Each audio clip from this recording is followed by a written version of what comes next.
ছেলের হাতে বাবা খুন, ঘটনায় চাঞ্চল্য কোচবিহার শহরে। জানা যায় বছর 18-র ছেলে তার নিজের বাবাকেই খুন করেছে। ওই ব্যক্তির নাম রাকেশ কুমার, তার বয়স 44 এবং ছেলের নাম করণ চৌধুরী। ঘটনাটি ঘটেছে কোচবিহার শহরের নিউ কদমতলা দেশবন্ধু সরণি এলাকায়। জানা যায় ওই ব্যক্তি ওই এলাকাতে একটি বাড়িতে দীর্ঘ কয়েক বছর ধরে ভাড়া থাকতেন। স্থানীয় সূত্রে জানা যায় ওই ব্যক্তির দুই ছেলে। অভিযুক্ত করণ চৌধুরী ওই মৃত ব্যক্তির বড় ছেলে। স্থানীয় সূত্রে আরও জানা যায় অভিযুক্ত ছেলে বাবাকে মারার পরে সে নিজেই বাবাকে নিয়ে হাসপাতালে যায়। সেখানে তার চিকিৎসা হয়, তবে শেষ রক্ষা হয়নি। ঘটনা জানাজানি হতেই এলাকায় আতঙ্ক ছড়িয়ে পড়ে।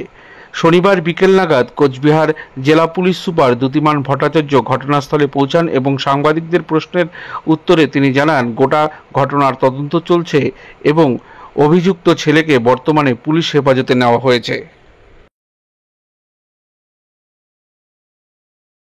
ঘটনা হয়েছে একজন পিতা পুত্রের মধ্যে একটু ঝগড়াঝাটি হয়েছিল বোধহয়, সেটা নিয়ে একটা স্ট্যাবিং ইনজুরি হয়েছে। তারপর আমরা হসপিটাল থেকে জানতে পারি, ওটাই আমরা পিওটা দেখতে এসেছিলাম যেখানে ঘটনা ঘটেছে, এবং যে মেরেছে বাবাকে সে আমাদের কাস্টডিতে আছে, তদন্ত করে দিচ্ছি। স্যার, যে ইনজুরিড হয়েছে পুলিশম্যানের ছিলেন, এক্স পুলিশম্যান কি?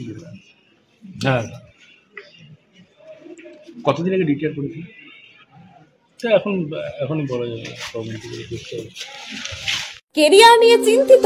দ্বাদশের পর কি করবেন ভাবছেন? নার্সিং শিখুন Mathura Nath memorial nursing institution থেকে। উন্নত পরিকাঠামোযুক্ত প্রতিষ্ঠানে অভিজ্ঞ faculty, student credit card, 100% placement, আধুনিক হস্টেলের সুবিধা সহ West Bengal nursing council, Indian nursing council ও West Bengal university of health science অনুমোদিত আমাদের কলেজে জিএনএম ও বিএসসি নার্সিং এর সিট বুকিং চলছে। Mathuranath memorial nursing institute, Falakata. Contact 8900095200।